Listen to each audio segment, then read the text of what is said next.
This episode of the Fight Within podcast is presented to you by Meguiar's. For over 115 years, Meguiar's has been carefully creating and producing advanced formulas with cutting-edge chemistry to deliver a show car perfect appearance. Whether you're showing on the fairway, finalizing your car for auction, or simply getting your beloved car ready for a weekend drive, Meguiar's is ready to help with their premium car care products to make every automotive surface look its absolute best. Meguiar's, reflect your passion. Make sure to visit them at meguiars.com. What's up, guys, and welcome to another episode of the Fight Within podcast. Today's guest is pro rollerblader and owner and founder of Them Skates, Jon Julio. Thank you so much for coming on, man. Appreciate your time. Thanks for having me. And of course, and let's just, like I say every episode, let's dive right in. Yeah, tell us why rollerblading, how you transitioned to being an entrepreneur and opening up Them Skates. Like, where does that come from? Childhood, early 90s. Yeah. Experimenting. All my best friends that I skated with, like, we did. I'm from NorCal. Yeah. Close to San Jose, San Francisco, a little town called Milpitas. Right? Yeah. I've been there a few times. Have you? Like, numerous times, actually. That's strange. I used to eat at the hometown buffet there.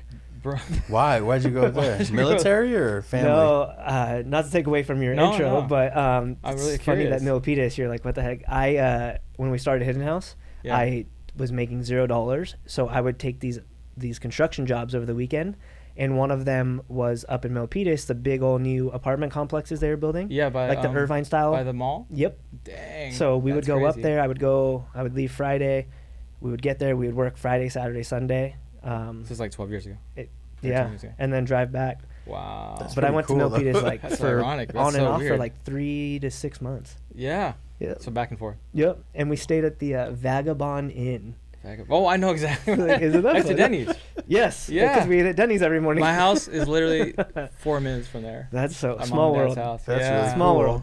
So strange. And this is why we do the podcast. We'll be back next week, guys. Right? Yeah, that's it. We're done. Sorry. Continue. No, DJing, breakdance, high school kid stuff. We did. And then roller hockey, and then movies were on. Like Airborne was on. It was a movie that was out, and then I found there's a couple of skate shops in the Bay Area. I would just like religiously go there every day, skip school, and then we just found out you can ride downstairs. And then there was a culture. There was a magazine called Daily Bread, video magazines. Really young. Like rollerblading was super, like not even existent as far as a culture goes. Yeah.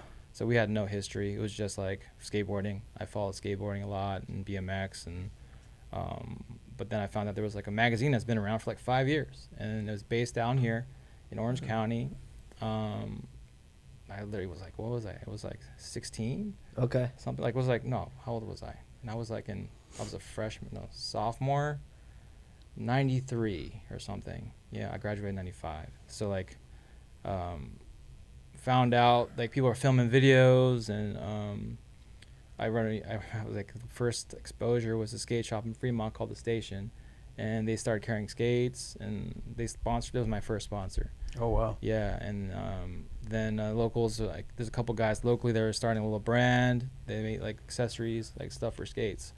So anyway, within 3 years, I got sponsored. I started getting in the magazines. Photographers would come up from the Southern California. There was a national championship that in Huntington Beach in '96, and I won that somehow throughout just 3 years. So the Dang. sport is super young, no history. Like, I'm starting to, like, after '96, I started traveling the world. I went to like 3 different countries after I won that championship in Huntington. Went to Spain, Barcelona, went to Zurich, and I went to England, I think. And then there was contests, and How old were you? I was like, this was like 94, so I was a junior. Oh, wow. 95, getting into, 95. So you're like 16, 96. 17 So, sorry, years 96 is when I won the championship, so I was just getting into, out of high school. old? Okay. Yeah. So I started traveling in 96, like everywhere. I was supposed to go to college. I Yeah. went, junior college, I didn't do well. I barely got through high school, just because I wanted to skate all the time. Mm-hmm. And since after 96, I won those three. There's 3 contests: Spain, Zurich, and I think it was London, and I won all 3. And then after that, my life changed. Like I never looked back really. At what point in time did you know like this is something I can do at a high level and make a living doing it? Especially because the sport was so young. Yeah. A lot of times when sports are starting out or starting to gain traction, there's not a lot of money in it. Yeah, that's the weirdest thing was that I was getting like $500 a month, like in senior year, and I was just like, and I was starting to travel, and I would come down here a lot, and I still live at my parents' house. So didn't really matter. All I cared about was skating, and like what I did know was there was a blank canvas. Like tricks were being invented, like there wasn't much going on but up, because there's like a lot of corporate money. There's opportunities. I did see that, so I was just like fed off that idea of like, hey, there's so much more to do, and that there was. And through 90 to 2000, there was like, then I started getting real money, like after I won the championships in those 3 events, and I started meeting more people all over the world that was doing this. And then I was in all the magazines all the time. Like there was just like a lot of demand. So I was traveling pretty much every weekend. My parents were flipping out. They were like, what are you doing with your life? Like what is going on? And they were very traditional Filipino parents. They didn't understand anything but like, get your degree, get your real job, get your benefits, get your family in check. And my brother was exactly like that. So when I was doing my thing, they were like, oh, hell no, you can't do any of this, But it wasn't, even when I got my first bigger checks, they were still like, go back to school, go to school. And then, I think it was like maybe 5 years later when they're finally like, okay, he's not going to school. This isn't going to happen. This is not going to happen. So, so my school was actually these small businesses that were involved in. So like, I was like involved in small partnership business with clothing companies, and then I started working with like the bigger brands in our industry. I had a subsidiary brand that I actually worked with for like 15 years of my whole career as a skater, as a brand manager, as a TM, whatever you want to call it, designer. I designed skates too. I learned a lot through these like smaller brand, like not even small in my opinion. From when I was at, it was like the brands. So like I learned a lot. That was my college, business, design. Yeah, hands-on training, man, is so much more valuable than anything a book's going to teach you. Definitely. And unfortunately, like we've gone through, especially now too, but like a bachelor's degree is like equivalent to like nothing now, because everyone has a master's or higher, and it's like, or you did something crazy with like tech and you found some way, loophole through. Education's not what it used to be like when our parents all went through it. No, I'm not saying there's anything wrong with it, but if it's not for you, that there's there's so much information out there though. So it's so different. Like being self-taught is not only an advantage. I think it teaches you a lot more too, because it's that discipline of like, okay, if I want to learn, I don't have a schedule or a teacher to hold me accountable to see if they're I'm there and they're taking attendance. It's like, no, you have to go research it. You have to go find it. You have to go be self-educated. Like there's a discipline to that. And within that realm, like what was it for you, knowing that it's like a blank canvas, you can only go up from here. Like how I don't even know how to word this, but like when what kept you going? Like what because there's no security. Yep. It's like passion can only push you so far. Yeah. So it's like what keeps you going, knowing that like, okay, I know this is what I want to do. I know that I love it. I know I'm having a good time. Yeah. But then you as an adult, you get to an age where it's like, okay, I need to pay my bills. The transitional point of like, I was like, when you turn 25 to 30, you're old already, in the marketplace that I was at. Yeah. So like I was already like trying to figure out how to like make stuff, design stuff, trying to figure out the business end sooner than later. But what kept me going was, just the passion to skate and wanting to keep skating and everything that surrounds it. and every aspect of it. I was like either packing boxes or designing something or taking photos or doing video. You know, there was like, I was just putting my hands in everything that encompasses the skate life world, you know, and I was so passionate about it that, I mean, there was no looking back really, you know, as far as like, is there other options? You know, I didn't have any family yet either. I didn't have my kids yet, or I wasn't married yet. So it was just, I was lucky also. Like I was able to get paid through the brands I was affiliated, no matter when the market fell. Because the market fell, the market fell to early 2000s. So there's a lot of, I can go through with the, you know, the ups and downs in the rollerblading industry, but I try to make it a shorter version of it. So like, it went up crazy, like mid 90s, so much money involved. Everyone was buying skates. Toward the, you know, when the X Games started, like that was like a huge point for rollerblading as far as sales and opportunity. 2001, 2002, the market just was, you know, going down for blading popularity. Pop culture pretty much, you know, said this isn't cool. Is that when skateboarding got big? Skateboarding was like down as well. Like action sports was kind of down. Okay. So like when the X Games emerged and when rollerblading was like making hella money, then skateboarding just took off because you know, the Tony Hawks, the you know, the I don't know who else was in, as far as BMX is like, you know, Dave Mira and like the Condor. I can't remember his name right now, but you know, we hung in there for the first few years on X Games, and you know, we're still, you know, there's still money, kind of like the tail end, 03, 04. I never really did good in X Games. I was never really a competition skater in general. Yeah. I'm more a street skater. I was more into like the artistry, the designs, the music, the videos. So and encompassing personality, you know, and that's what I feel like skate culture is. And we never had that. Like I said earlier, like we were such a young industry. We didn't have our Tony Hawks. We didn't have our, you know, Andrew Reynolds or like the guys that you look at, you're like, oh, that's the dude, you know.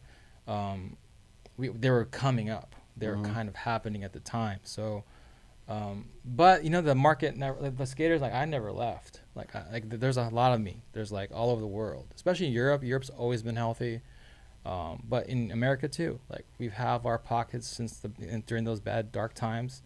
We were still doing events. We were still creating products the best we could with the brands that were still making skates. So, but like throughout this time, I was doing this other brand called Valo, subsidiary company, and my partners, we were fizzling. It was fizzling out financially for me. Like a lot of money was owed and it wasn't getting paid. And at this point, this is like 2010 to 2015, you know. And that brand was like the brand for our market, and it was really stressful. It was like, dude, we're still selling skates, but we're not getting paid. So going back into like how we were talking earlier this morning, like we run our business. Yeah. We write our invoices. We have an accountant. Like that wasn't my setup with that subsidiary brand. Like, so I went to like toward 2016. You know, at this point I have a child. I have Finley, married, and like, this is not stable. This is not. Yeah. So I did some research. I have a lot of friends. I've been in this market for 30 years now. So like, I figured out where the factories were in China. And on a whim, on both ends of the spectrum, like I got a job. I got hired at the post office in 2017. But during this period, I'm doing research on how to go to China and figure out, like, how do I, it's gotta be a way, you know? In our market, this has never been done as a skater. Like, manufacturing is run by the bigger corporate business, Rollerblade, K2, you know, bigger money, you know, bigger manufacturers. So I went there on a whim through some good relationships I've had in the past, went to a couple factories, mold factories, and I found out where to go. And luckily, these people were willing to work with me and knew who I was and what I can potentially do. So I had some money saved, enough to like, there's like different components in a skate. Yeah. And I was able to afford to pay for a mold because all the skates are plastic and they're developed by molds. a part of the skate, which is the base, we call it sole plate, which is like the sole of your shoe. And I was able to afford the first process of developing this mold. That's cool. So I paid for it, hoping I could pay for production. Mm-hmm. And production is not cheap, and neither the molds. So like, what I was able to do is I found an open mold of the actual shoe. It's like if you go to the factories and you find an old, maybe like a Air Force One top, like the silhouette, and you're like, I want to use that silhouette. So I found a silhouette upper, and then I paid for my own sole, and then I made these boots. It wasn't even a complete skate yet. Dang. Yeah. So like I made 3 samples. Well, sorry, 2, black and white. And it took me about a year to get the actual samples in my hand. So I took these photos, and then I had this whole marketing campaign in my head, how to launch it all. And then in February 2018, we launched it. While throughout to end of 2017, I separated I went my own way from other business, and I did this whole launch campaign end of 2017, and then launched it 2018. And thanks to e-commerce, like I had a Shopify site and the accounts that I already had known through my business, just being in the market, we raised $150,000 in 3 days. Dang. Just direct sale and the few accounts that I did know.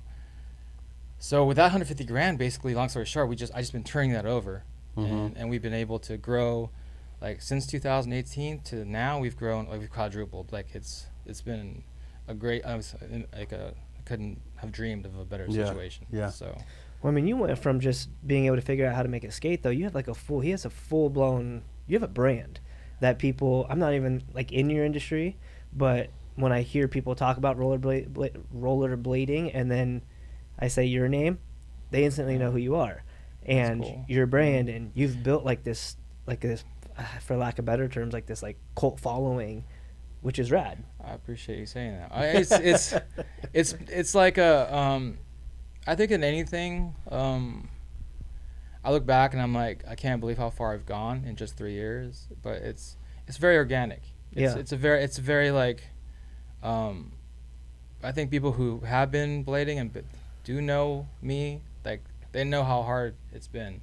They know like, skating has already been like, as a rollerblader, it's like you've been up and down. You've been trashed on also, as far as like a culture, and now it's kind of like in the last 3 years, and I'm very fortunate and lucky that skating has, rollerblading has like kind of resurged again in a lot of different aspects, whether it be the culture of it has history now, and the product development as skaters, we're developing it now, and now we have these icons like our Eisenbergs, and there's people like that created this sport, and there's history, so it's very rich right now. It's very authentic, and I think that's a huge thing for our success, is people who may not know it now or have just started to figure out who we are.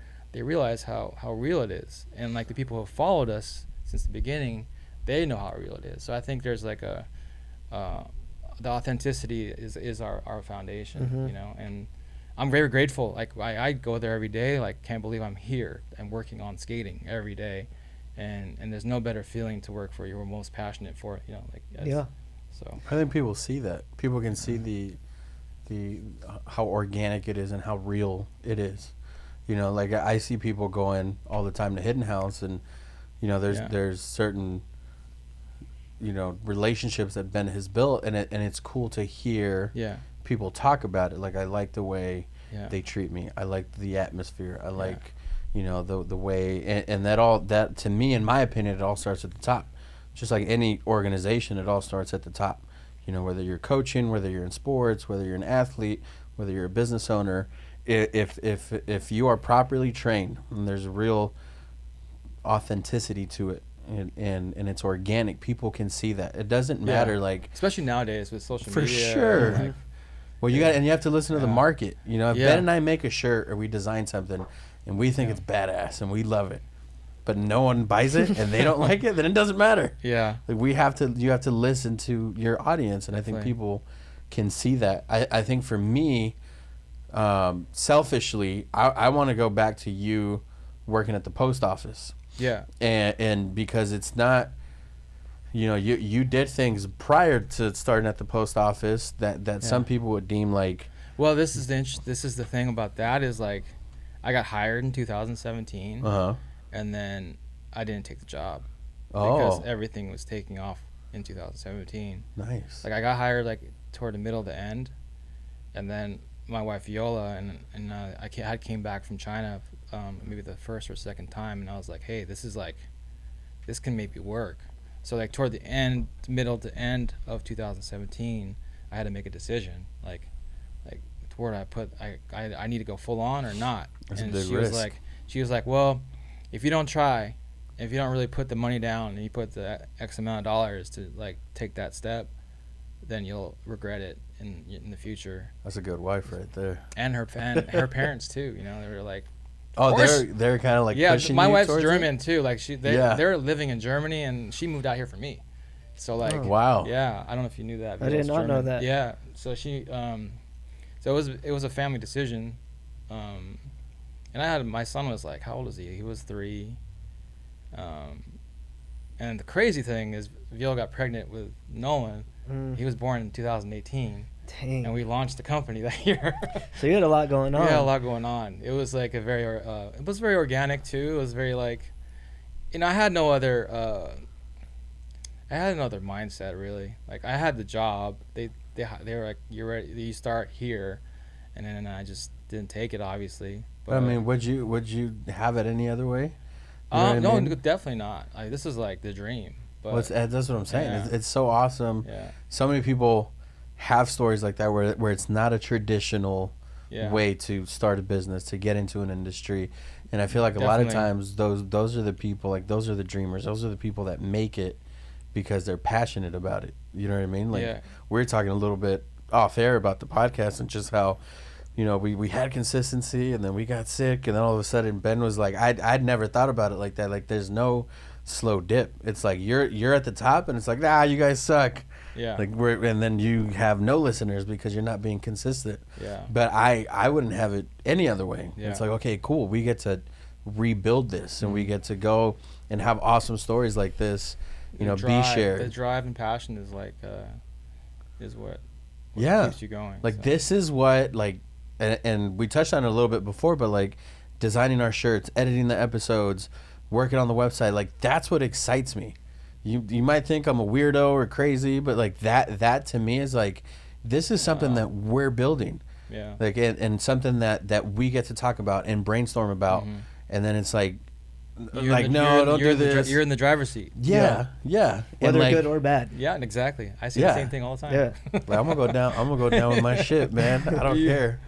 Yeah, dude, there's always bumps in the road for sure. Anyway, for you with skating, this is kind of like you triggered me thinking this, but you had like all the success as a rollerblader, right? You won competitions, you were kind of getting popular, you were in magazines, doing photo shoots. Like, how is that something you made a statement about, like you didn't have like rollerblading didn't have like Tony Hawk's.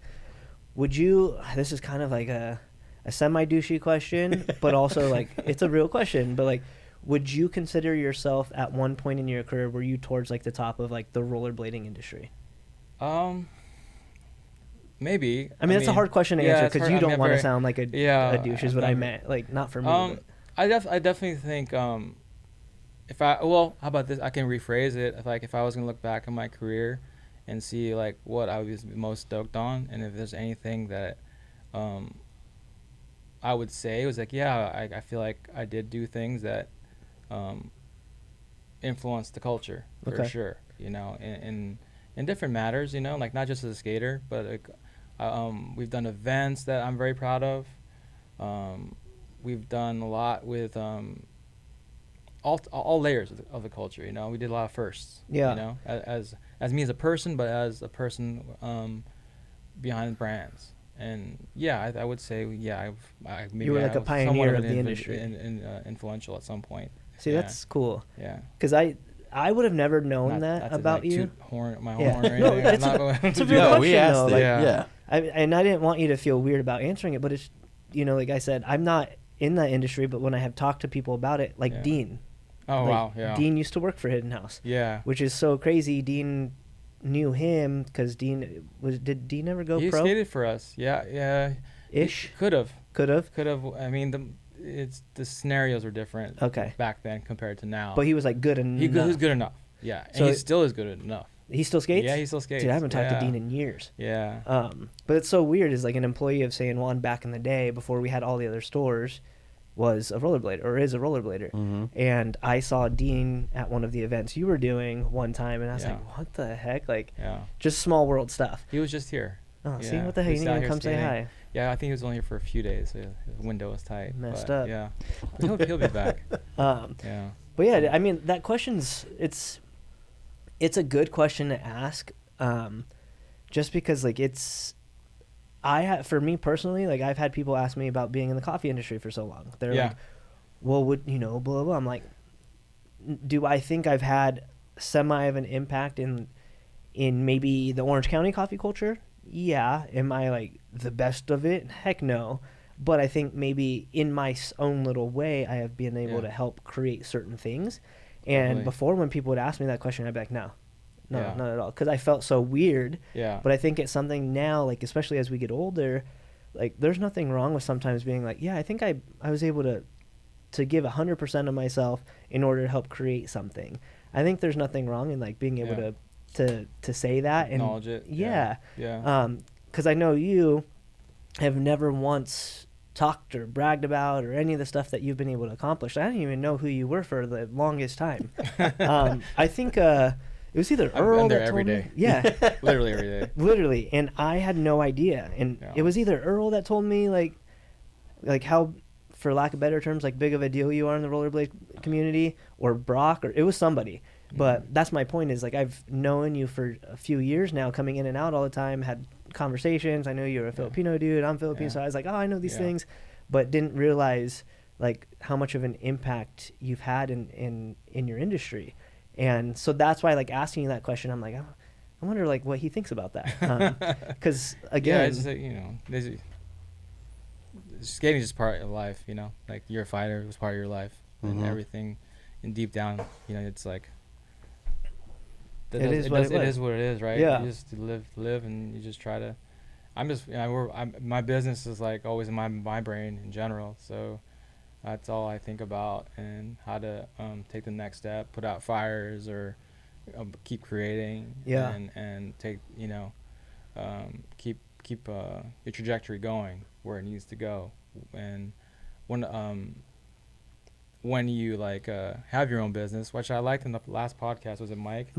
I like one of the comments that you guys had. He was like, when you have a small business, when is it successful? Yeah, the success question. I love what he said there, and like I'm kind of in that zone. Like, when is it when is it successful, and when are you happy actually also, and when do you slow down, or do you slow down, or what is like, when is it? I mean, we're a small business by all means, of course. But like, as far as like, where do you draw the line? Mm-hmm. Like, you're a very mellow guy. I don't think I've ever seen you stressed out. Like, I know. I tried to. What I mean? I tried to piss him off today. It didn't work. Like, when is it like? I think internally. Yeah. He's upset. There's got. No, I know what you're going with that. You know like what I mean? it's, yeah. I think that's where I'm at right now with my business. Is like, I know what we're gonna do in the next couple of years. I'm very excited about those things, but like, it's a lot of work. Mm-hmm. It can wear you down, and where you do your dailies, you're doing your dailies. You're like, okay, like, pay that bill, pay this bill, and where we're at in sales or like production. Like, is this shit gonna make it in time? Or like, there's same things, right? Yeah, I mean, honestly, I think ultimately, like we were just talking about this morning, but like I just hit 12 years, right? My mindset and like my ability to kind of just be like, whatever, man, it is what it is type thing. Yeah. That didn't happen. This version of me in my business career didn't happen like overnight, It probably realistically, I didn't get to where I'm at right now, mindset wise, the ability to just let things go, up until about COVID, to be honest with you. Wow. And that was 10 years of business. Yeah. But I just think it's one of those things you just kind of like what we've all kind of said in the past, but like you take all the experiences you've had, right? You take your successes that you've had as a blader, the recognition, the credits that you get from being in magazine, like you take all of that, and then you take some of the failures you had, whether it was with a brand or whatever. You take all of that stuff, you develop your own systems and ways of doing things. Right. And then you already said, like, when I was in that other business, that's definitely not how we run my business now. Right. You kind of just continue to evolve and you change and you shape who you are as an individual, but obviously you as the leader of your business. I think it's just something that's so necessary to, one, be able to have conversations like this. You know, it sounds like your wife was a huge supporter of you and kind of made you go. Like, that's what my wife is for me. Yeah. So there's days where, like, I might seem super chill and mellowed out here, but the second I get home, I'm like, dude, Devin, I almost murdered someone today. You know, like, not literally murder someone, but you know what I mean? Like, you get your stress and you get to that point and you're like, dude, are you freaking kidding me? And then she usually helps me kind of be like, you know, kind of like talk me through it. Yeah. And then I have a couple mentors of mine that I, over the years, I've been super fortunate. Like, you go to them. Yeah. And one in particular, he's a very successful guy. I'll tell you who he is after this. But super successful dude. Honestly gave me the hardest time for the first few years of our business. Like, literally would say stupid things to me like, you're not going to make it. You won't survive.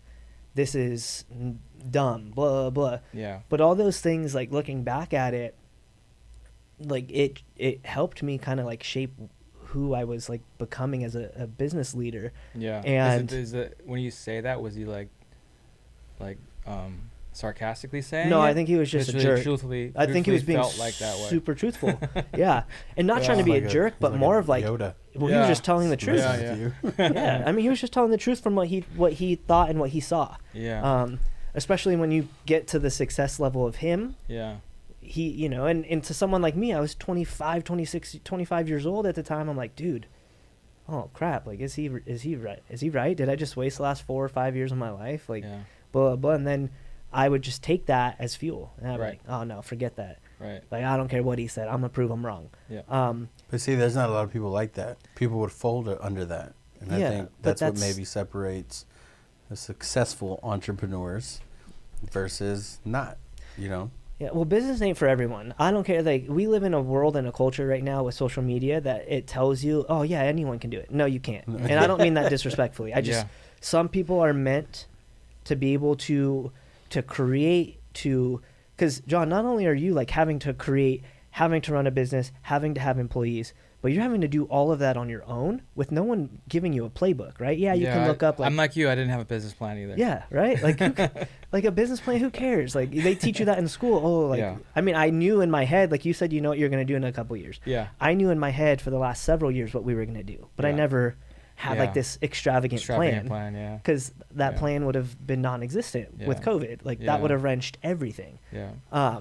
So anyways, that's such a long-winded thing that I just said, but no, it's very good advice. It's just one of those things where you just keep going. But then how do you guys do selfishly, because I'm not at the success level that you guys are at?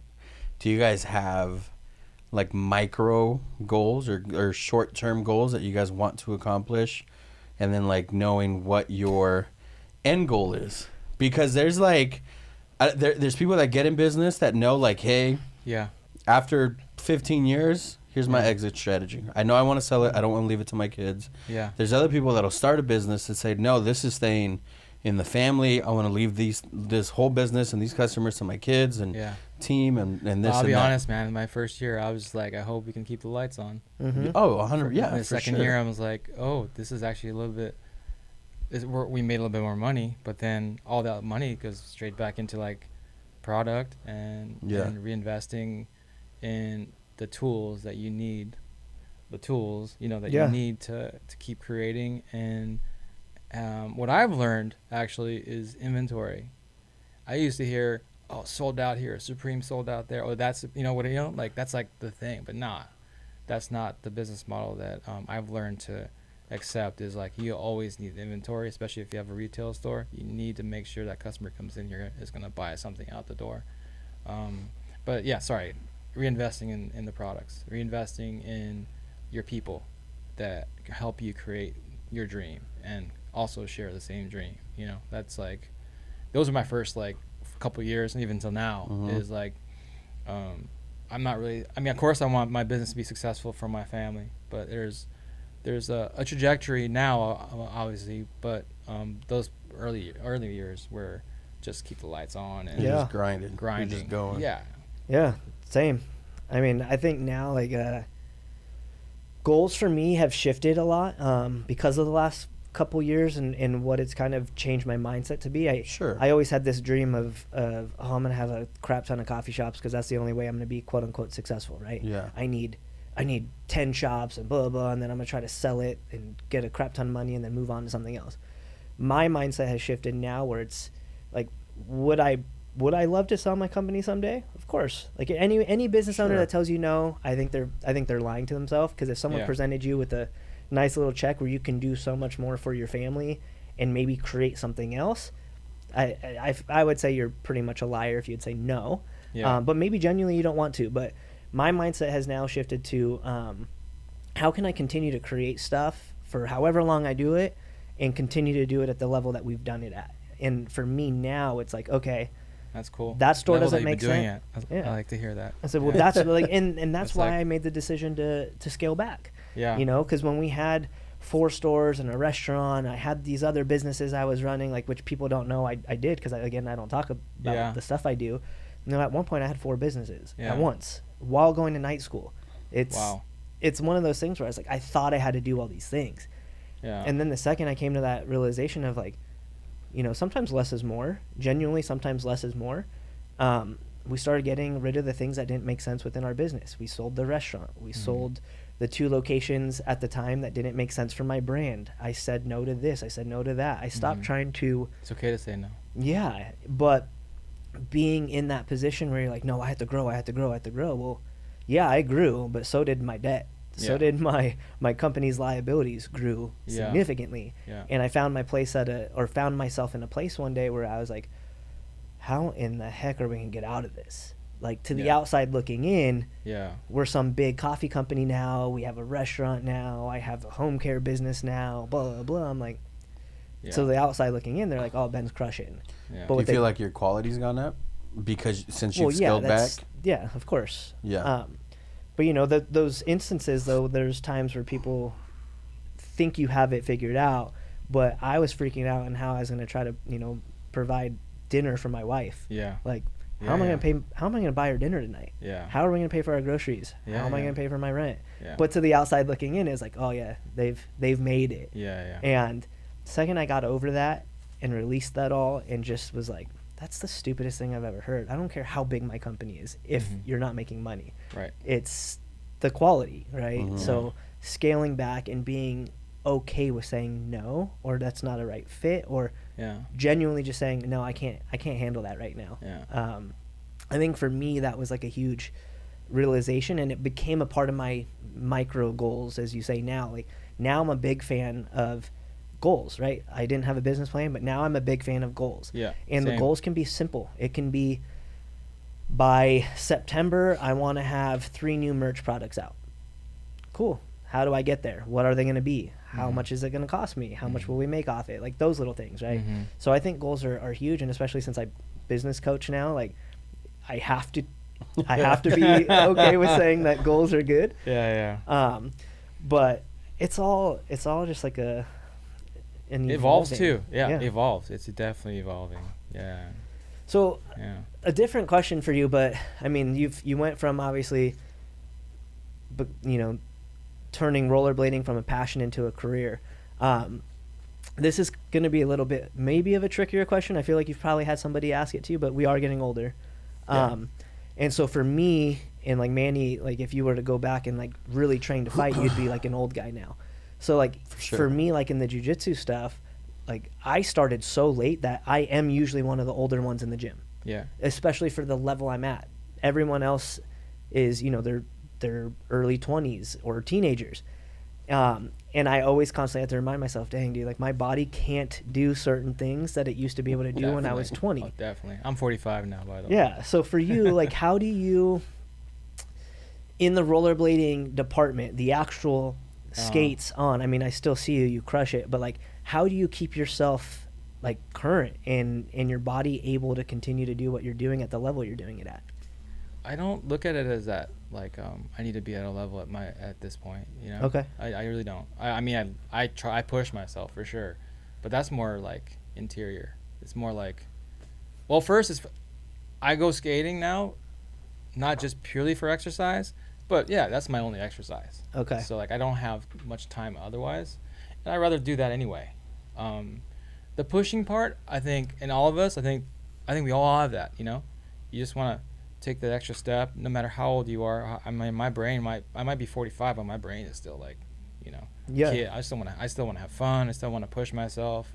I want to see if I can do that, you know, no matter what. So that never leaves. But I have no expectations beyond my own as far as like skating wise, because I'm like, you know, in my world, like, I have a team. We have a team. I have a pro. You know, there's skaters that skate for them skates, and for me, it's just more the satisfaction of pushing myself. So, as far as my health though, and like making sure I can keep myself doing this, yeah, I know, like I won't be able to skate at the level I am, you know, next year or a year later or 2 years later, but that's okay. Like I just, it's a lot for me is just, there's like a satisfaction of being able to like when I did skate yesterday, like I left that session so happy. Yeah. You know, I wasn't hurt as much as I should have been. Yeah. You know? But yeah, I try not to get to that point. I try not to, like, obviously I think about my family too, and like I gotta, you know, work. I gotta take care of bills and business. So, but I've always been this way. Like I didn't just like start, you know, falling yesterday, or I tried not, you know, I didn't start to push myself yesterday. I've always done this. So it's kind of like my mom saying, hey, go to school every day. I just been doing this every day.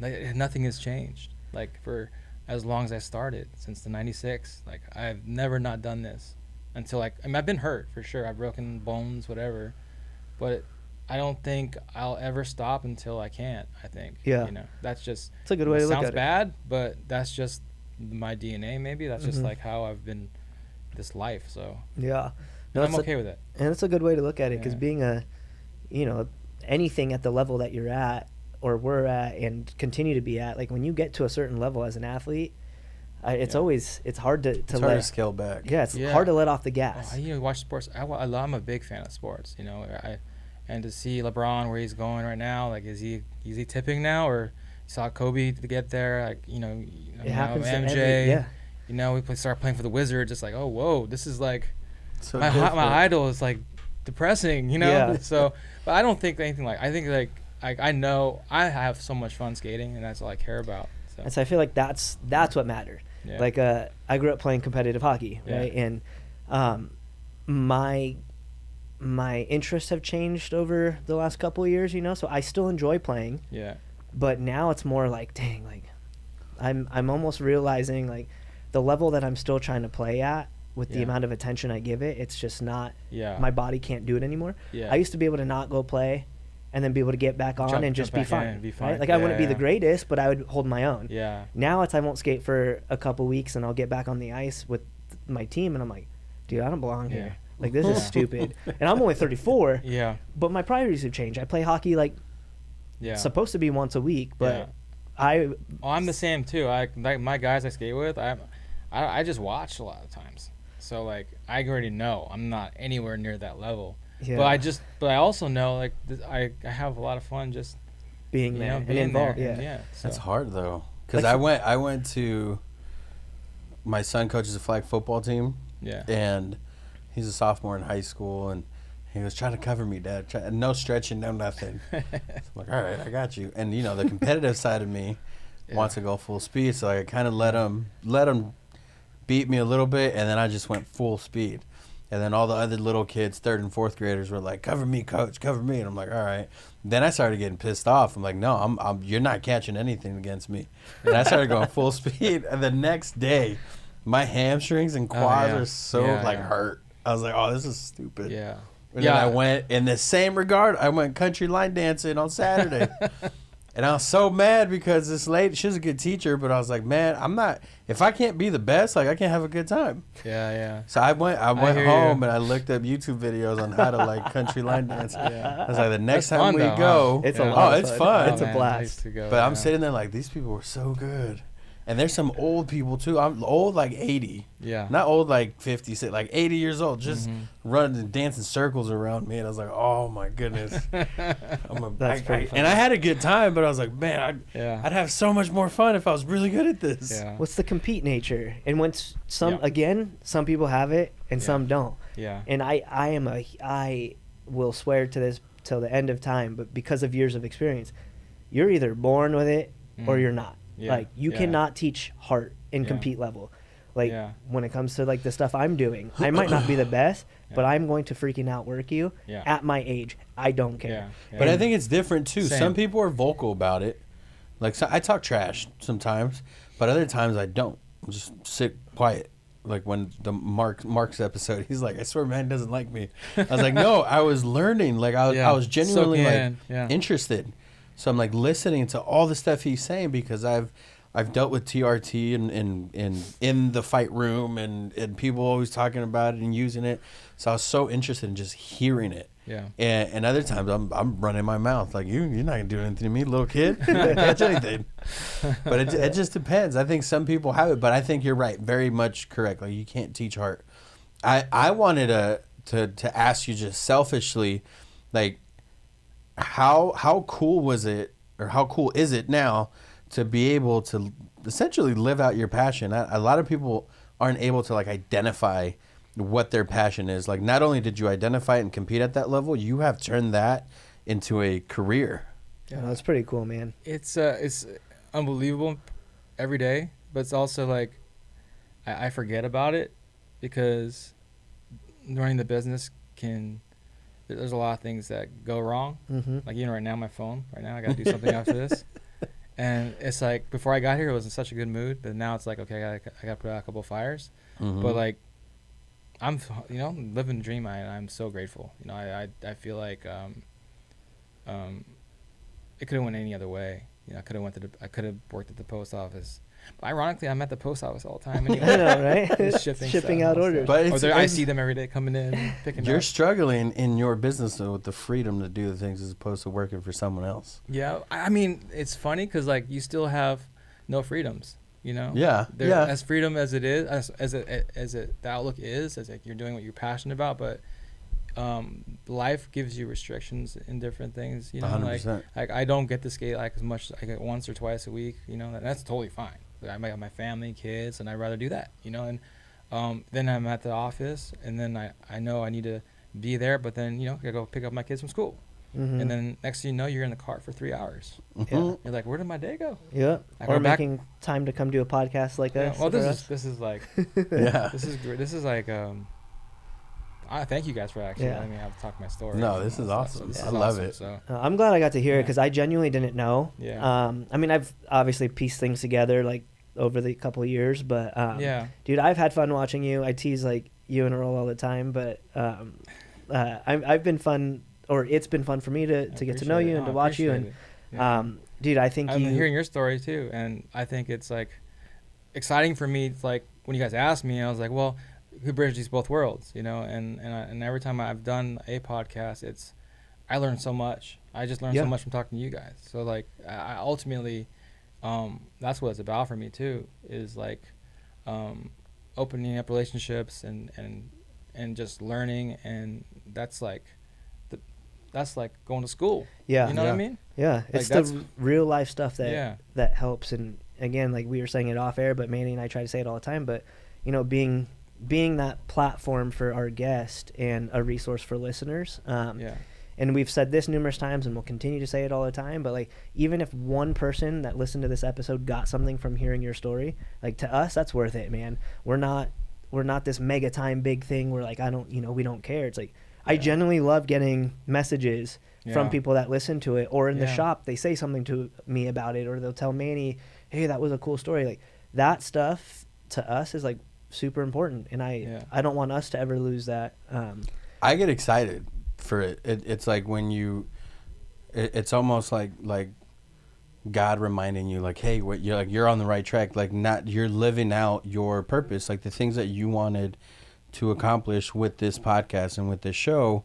Like, you're living it out. Because Ben will send me a text message of a screenshot of a message that someone sent him, or a friend send the guest, and then we get it, and it's like, oh my goodness, it inspires you to keep going. Like 100%. And then even like, I don't know if you saw it, I got a notification on my phone. Someone ordered something from the website. Yeah. And I'm like, this is so freaking awesome. Yeah. In my head, I'm like jumping, and out here, I'm like, yeah. What's up, John? But like, I'm stoked because it's we're even if it's a friend, I don't give a damn. We're like realizing those are the best sales. In my opinion. The cool things. If your friend is gonna buy your product, that's like, it's like real support. That's real support. Yeah. It's just awesome, man, and I think that's why I love having people like you on.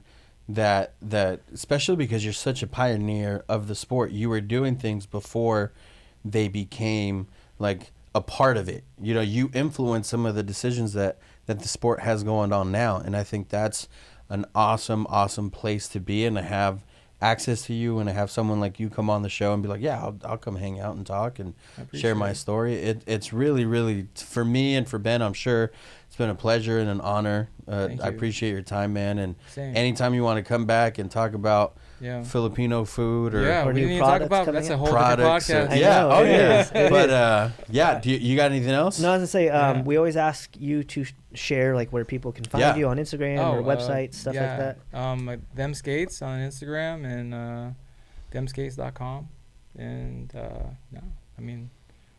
that's pretty much it. Shout out to you guys for having me on, and I really appreciate you having me. Of course, thank you. Of course. So you guys make sure go check out his website, go support him, go follow him on Instagram. He's got like everything. He's got clothing, accessories, skates, coffee roasted at your hidden house. Roasted by Earl. You know Earl? Yeah. So it's like a small little community. He's got a shop in downtown Santa Ana. So if you're local, you can go in there. What's the address of the shop? 216 East 4th Street. Okay. So it's on 4th Street. On 4th, Yeah. So go to the website, go buy some stuff. If you guys like us, go like him. Yeah. It only makes sense. Remember just to like, share, subscribe, guys. It matters a ton to where we populate, and it just helps us get the word out there. And thank you again, man, for coming on. You, Ben, another great episode. And remember, guys, that everything was impossible until someone did it. Boom. Sick. Thank you, guys.